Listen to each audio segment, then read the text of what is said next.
Hey everybody, good morning. I hope everybody's having a good day this far. You already know who I am if you've clicked on this link and you've seen the name. My name is Sincerely Sasha, or you can call me Sasha, whichever. And I just wanted to hop on and do a quick video today. Thank you to all 20 of my subscribers. That number is going to grow very soon, I can see, because my first video has had a substantial amount of views. And I thank everybody who took the time to hit that subscribe button so you can tune in for my content every week as I give valuable information about how to be a happy CNA. I would name everybody, but I don't want to forget name one and not name the other. And for some reason, my notifications only go back so far. I know I got an influx the last few days. If you are one of those people, you know who you are. Thank you so much. So if it's your first time watching this video, my name again is Sasha. I am a single parent and I got my hands in everything I can, because when you have to take care of children,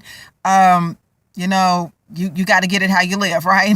So I work as a CNA. I also am an aspiring author. I substitute teach because I have gone for a degree, but I decided that major wasn't something I wanted to work in as a career field. So I am using my degree. I substitute teach from time to time. I enjoy that as well. But CNA work is what I've been doing on again and off again pretty much since I've been, in the adult part of my life. So that's why I've decided to focus my videos on that for right now. There will be other content if you hit the subscribe button, and which I hope you do. Hit the thumbs up, share this out, please, please, please. There will be different kind of content, but for right now, CNA work, the ideas are blinging in my head to do stuff for CNAs. So here I am. So today I'm going to talk about how to pick a good facility. Now, my last video, I talked about being an agency CNA versus being a facility CNA.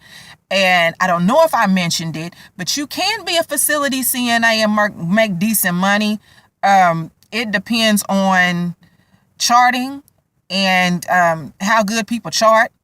If they're charting the work that they're actually doing, that can determine what kind of hourly rate the CNAs are offered. Also, sometimes they may try to pay people because they have a high turnover rate. They may be trying to make the pay rate look more attractive because of that aspect. At any rate, today I'm going to discuss what you need to look for so you know whether it's a good place for you and your personality and whether it's going to be somewhere that you can build. Okay. So, how to pick a good facility. What you need to do, first off, when you get hired for a job, they're going to give you a tour, but they're just trying to get through it. They're not really going to go into grave detail about the place, because if you are only working one hall, that's really the only hall you're going to need to know. So if you really want to get to know the facility, you need to go in as a family member. Book an appointment as a family member, like you looking for a prospective place to house your family member. And I'm going to tell you why. Because if someone is thinking about making money versus having someone come in and take their money, which if you're an employee, you are coming in and taking money, they are going to be a little bit different. They're going to be open to a little bit more questions, so you can make your own, assumptions and your own questions to kind of, dig in and see what this place is really about, right? So visit as a family member, call ahead, make an appointment. Now, here are some things you need to look for when you visit as a family member. You need to look for the cleanliness of the place. How's the lobby look? Okay. Is it welcoming? How's the person that's touring you? How are they acting? How are they dressed? I'm a big thing about, I look for stains on people's clothes. I don't know if that's weird or not. I look for wrinkles. I look for things like that when I'm going into a prospective employer, the person I'm talking to. Because if you can get away with looking any kind of way in administration, then chances are the people on the floor that are lower down on the totem pole than you, they're not going to care either. It's not a good look. So I look for stains, wrinkles, cleanliness of the person I'm talking to. Okay. Once you get on the hall, look for smells. A lot of the stuff that I'm going to tell you to look for, I'm a mommy, as I said. Did I? I'm a mom. Yeah, I did. I'm a mom. So I've been to daycares and they give you a list of if you get assistance.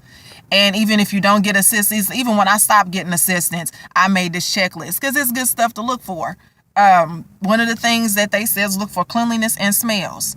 If you're smelling feces and urine on the hall, chances are that the housekeeping is not doing their job. Chances are they may be overwhelmed. Chances are the CNAs aren't doing their job. Chances are they're overwhelmed. If they're overwhelmed, you're going to be overwhelmed. Okay? That just goes without saying. You smell feces and urine, something's going on with the housekeeping, something's going on with everybody. Because even laundry. If you go in during the day, which that's something else I'm gonna tell you to do, and you smelling feces and urine, housekeeping, laundry, and the CNAs are they're either overwhelmed, or they're not on their job. That's something you need to look for. That means you're gonna have a heavy workload when you go in there. Another thing, I've worked at places where the residents don't look clean. They don't look clean in the hallway. Like you have your residents that are your Hoyer lifts, and you have to put them in like the lane. I don't know what you call them chairs. I call them the layback chairs, where you find a lot of like total care that lay in those chairs. Pay attention to the sheets. Are they clean sheets? Do they look like, okay, this sheet was in the chair, so I just threw it back on her. Look at how the residents are dressed. Because a lot of the times when people feel like these residents are total care, they really don't care how they put them in the chair looking. They feel like they don't know. Again, says a lot about the CNAs and who you're going to be working alongside. So pay attention to that.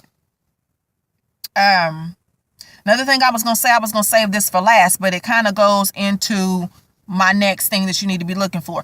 Go in at a busy time during the day. And let's see. Breakfast time is usually 8 o'clock, 8:30-ish. And then there's a downtime, usually between 8:30 and 11. Try to go in about 1 o'clock. And the reason why I say that's after lunch is when people's picking up trays. And usually around that time, people's trying to gear up to get ready to go. So you want to look how people are acting at the busiest time during the day, because that's, you're going to see how people, when you see people under pressure and in a hurry, that's when you see their real personalities. So pay attention to how the aides are moving up and down the hall. Something else I'd like to look at, something else, I think state looks at this. Somebody told me, look and see how the hallways are looking. Like, do they have the drink cart over here on this side? Do they got lifts over here on this side, lifts over here on that side, linen cart all on the hall? Do they have stuff all over on top of the linen carts? Just look at stuff like that, because I heard that you're supposed to keep everything on one side of the hall. And if they got a good nurse on that hall, that nurse is going to remind them, we need all this stuff to be on the side of the hall.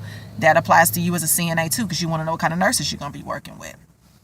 Okay, so go in at a busy time of the day. I would recommend 1 o'clock, 1:30-ish, because you got some places start day shifts are 6 to 2. You got some places that are 7 to 3. Either way, between 1 and 3 o'clock, people's gonna be rushing around, and you want to see how people are acting with the residents.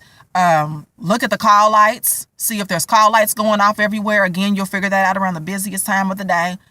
Whether the residents are getting tended to, whether the aides and the nurses are able to keep up. Let's see what else I need on here. Oh my goodness. And I'm going to do a video about this too. Look at how the aides look. Okay. Look at how they're dressed. Look at how their uniforms look. I'm not going to say what facility I've worked for, but I've seen facilities where they're allowed to come in jeans. And it's not even like a casual Friday. I mean, if it's a Friday, you don't know if maybe it's a casual Friday, or, they done paid $1 to wear jeans. Man, if you go in there on Monday and they got on jeans, they got on yoga pants, they got on bonnets, you don't want to go there. You don't want to go there. You know that's where you can come if you lose your job for something and you want to get on quickly. If you see them dressed like that, you're going to be able to get in there, because the nurses shouldn't be allowing that. Day shift and second shift is the time where you're going to see family members there. And if they're walking around looking like that and they know it's family members in there, don't do that. That's a red flag for me. So I went over looking for smells. I went over looking at the residents, especially the total care residents, how they've been taken care of. Watching the nurses and how people act. Looking at the person that interviews you, how they're dressed. I think that's pretty much all of it. And then, of course, once you've gone through the tour and you've seen and you've made the checklist and you've made your decision, then just go back home and to kind of like double check or second guess yourself a little bit, always hit up glassdoor.com. I think Indeed has where they do. Indeed.com has where employees have left reviews about how they work, how their work experience was. And then always flat out Google. People keep it very real on Google. I left a couple reviews myself on Google. So that is what you need if you want to pick a good facility. So look at your cleanliness. Look at how the residents are kept, especially your total care. Watch how your aides look. Watch how the nurses act under pressure. Go during a busy time so you can see exactly how people act. And just make your notes and make your assumptions. And happy hunting. Okay. So anyway, that was some information I wanted to share with you guys today. I tried to make it as quick as possible because my mom watched my video and she told me I ramble. So I don't want to ramble today. But anyway, again, thank you so much for watching this video. I hope I gave you some helpful information today. Again, hit the thumbs up button, please, y'all. Hit the subscribe button. I'm trying to get these subs up so I can get this information out and know that it's manifesting in people. Share this video out if you're in a CNA group on Facebook. Share this video out if you know somebody that needs this information. Share this video out. Share, sub, like. Okay? But anyway, have a great day. Follow me on Instagram, Sincerely Sasha the author, and also follow me on Facebook, Sasha Robinson. Just add me, okay? But anyway, be blessed, be humble, be great. See you later.